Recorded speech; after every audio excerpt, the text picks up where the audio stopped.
शालिनी और उसकी कुछ फ्रेंड्स एक साथ मिलकर एक ट्रिप पर जा रहे थे।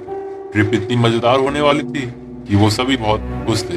वो जिस बस में बैठे थे उस बस में उनके साथ और भी कई लड़कियां होती हैं जो उन्हें ज्वाइन करती हैं, क्योंकि वो सभी अकेले ही ट्रिप पर निकली थी। उनमें एक लड़की होती है जिसका नाम श्रुति होता है। श्रुति एक पैरानॉर्मल इन्वेस्टिगेटर की फैमिली से बिलोंग करती है, मगर उसे पैरानॉर्मल चीजों के बारे में जरा भी जानकारी नहीं होती है, क्योंकि श्रुति के फैमिली वाले ये बिल्कुल नहीं चाहते हैं कि श्रुति इस काम में पड़े। मगर श्रुति को इस काम को करने की इच्छा थी, जिसके चलते वो हमेशा ट्रिप पर किसी ना किसी के साथ जाया करती थी और सोचती थी कि कहीं ना कहीं ऐसी जगह मिल जाए जहाँ पर मैं पैरानॉर्मल चीजों को महसूस कर पाऊँ। ऐसा लग रहा था कि श्रुति के पास आज वो मौका था, क्योंकि आज बस में बैठी शालिनी सबसे ये कहती है कि आज हम एक नई जगह जाएंगे जो थोड़ी डरावनी और खतरनाक भी है। क्या आप सभी तैयार हैं? उस बस में बैठे सभी लोग हाँ बोलते हैं और उनमें से सबसे ज्यादा श्रुति थी जो एक्साइटेड होती है। शालिनी बताती है कि हम एक कब्रिस्तान में जाने वाले हैं जो कई सालों से बंद है, जहाँ पर कुछ भूतिया घटनाएं हुई थी, जिसके चलते वहाँ के लोगों ने उसे बंद कर दिया। सभी लोग कुछ ही घंटे में वहाँ पहुँचने वाले थे, लेकिन रास्ते में उनकी बस का टायर पंचर हो जाता है, जिस कारण उन्हें काफी टाइम लग जाता है। अब रात होने वाली थी। सभी लोग मना करने लगते हैं कि वहाँ जाकर अब कोई फायदा नहीं है, क्योंकि रात में हम कुछ भी ठीक से नहीं देख पाएंगे। मगर शालिनी सबसे कहती है कि रात में भूतिया जगह का असली मजा आएगा, क्योंकि सभी लोग डर के साथ उस जगह को देखेंगे। श्रुति भी उसकी हाँ में हाँ मिलाती है और सभी लोगों को राजी करती है। सभी लड़कियां उस कब्रिस्तान में चली जाती हैं और वहाँ की कब्रों को देखने लगती हैं। सभी लड़कियां एक ग्रुप में होती हैं, जिस कारण उनको डर थोड़ा कम लग रहा था और शालिनी और श्रुति एक साथ ही घूमती हैं, जहाँ श्रुति शालिनी को बताती है कि कैसे उसकी फैमिली के लोग पैरानॉर्मल इन्वेस्टिगेशन करते हैं। शालिनी उससे भी पूछती है कि क्या तुम भी ये सब करती हो? वो ना में जवाब देती है और कहती है लेकिन मैं इंटरेस्टेड हूँ और हमेशा कोशिश करती हूँ कि मैं जरूर कोई केस सॉल्व करूँ, जिससे कि मेरी फैमिली वालों को ये यकीन हो जाए मैं भी उनकी तरह ही एक पैरानॉर्मल इन्वेस्टिगेटर बन सकती हूँ।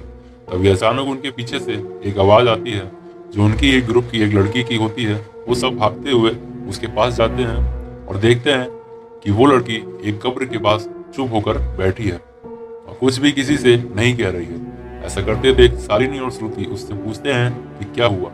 वो लड़की कुछ भी जवाब नहीं देती है। सभी लड़कियां उसे उठाकर बस में छोड़ देते हैं और श्रुति समझ जाती है कि जरूर कोई ना कोई अदृश्य शक्ति है जिसने ये किया। वहाँ बाकी लोग ये समझ रहे थे कि वो लड़की जरूर डर के मारे ऐसी हो गई, जबकि ऐसा नहीं था। श्रुति उस कब्र के पास जाती है और महसूस करती है कि यहाँ पर कोई ना कोई बुरी शक्ति निवास कर रही है। शालिनी उससे कहती है कि रहने दो, हम आगे चलते हैं और दूसरी जगह देखते हैं। मगर श्रुति कहती है कि नहीं रुको, हम जानने की कोशिश करते हैं कि ऐसा क्या हुआ कि वो लड़की इतना डर गई। शालिनी उस कब्र पर चढ़ जाती है, जिसके बाद उसे महसूस होता है कि कोई है जो उसे उस कब्र से उतारना चाहता है। वो ये बात श्रुति को बताती है और श्रुति उसके बाद कुछ ऐसा करती है जिसके बाद वहां पर खड़े लोग डर के मारे भाग जाते हैं। श्रुति अपने हाथों से एक कंगन निकालती है, जिसकी मदद से वो उस कब्र पर लिखे हुए नाम पर जमी हुई धूल मिट्टी साफ करती है। जैसे ही धूल मिट्टी साफ करती है, उस कब्र से एक डरावनी आवाज आती है जो कहती है दूर हो जाओ यहाँ से, वरना सभी को यही मार दूंगी। वो सब यहाँ से भाग जाते हैं और भागकर अपने बस में आ जाते हैं। श्रुति और शालिनी आपस में ही बात करते हैं और कहते हैं कि ये बात हम अपने किसी भी परिवार वालों को नहीं बताएंगे। बस में सभी लोग डरे हुए थे और वो सभी वहां से निकल जाते हैं और अपने अपने घर पहुंचकर दोबारा ऐसा ना करने के बारे में सोचते हैं। तभी बस रुक जाती है। बस को देखने के लिए ड्राइवर जैसे ही नीचे उतर जाता है, वो बस अचानक स्टार्ट हो जाती है और आगे बढ़ने लगती है। वो बस ड्राइवर जैसे तैसे उस बस में दोबारा चढ़ता है और बस को कंट्रोल करता है। और साथ ही ये भी देखा जा रहा था कि जिस कंगन से श्रुति उस कब्र की मिट्टी को हटाती है, उसका रंग भी बदल रहा था। उसका रंग सुनहरे से अब लाल हो गया था। हुआ ये था कि अब उस कंगन में उस कब्र की आत्मा आ चुकी थी और ये बात शालिनी और श्रुति को पता नहीं चलती है। श्रुति अब धीरे धीरे अपने आपे से बाहर जा रही है। शालिनी महसूस करती है कि श्रुति को जरूर कुछ ना कुछ हुआ है, वो बदली सी लग रही है। श्रुति उस बस में सभी लोगों से अटपटा बोलती है और वो अजीब तरीके से बातें करती है। वो शालिनी से भी अब अलग तरीके से ही बात करती है। सभी लोगों को लगता है हो सकता है श्रुति को कब्रिस्तान की बात का थोड़ा डर लग गया हो, इसलिए वो ऐसा बोल रही है। सभी ज्यादा ध्यान नहीं देते हैं, जो उनकी सबसे बड़ी गलती होती है। श्रुति सभी से अचानक एक भयानक आवाज में कहती है, बस रुकवाओ और वहां ले चलो जहाँ मैं रहती हूँ। सभी कहते हैं कि हाँ, हम सब घर ही तो जा रहे हैं, और बस आगे चलने लगती है। तभी श्रुति उस बस में बैठे लोगों पर हमला करने लगती है, और लोगों पर हमला करते करते वो बस ड्राइवर के नजदीक चली जाती है। हालांकि बस ड्राइवर बस रोक देता है, लेकिन श्रुति वहां जाकर शांत हो जाती है।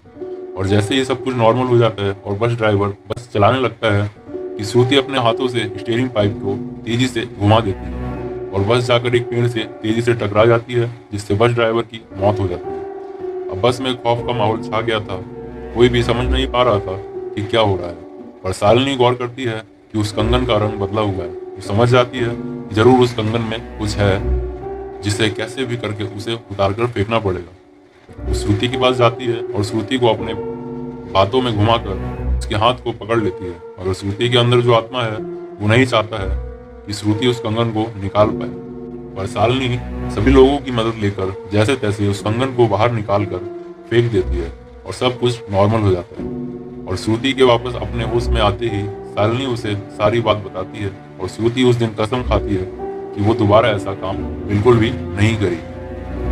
वीडियो देखने के लिए धन्यवाद। ऐसे ही वीडियोस और देखने के लिए हमसे जुड़े रहें एंड हमारे चैनल को सब्सक्राइब और शेयर जरूर कीजिए।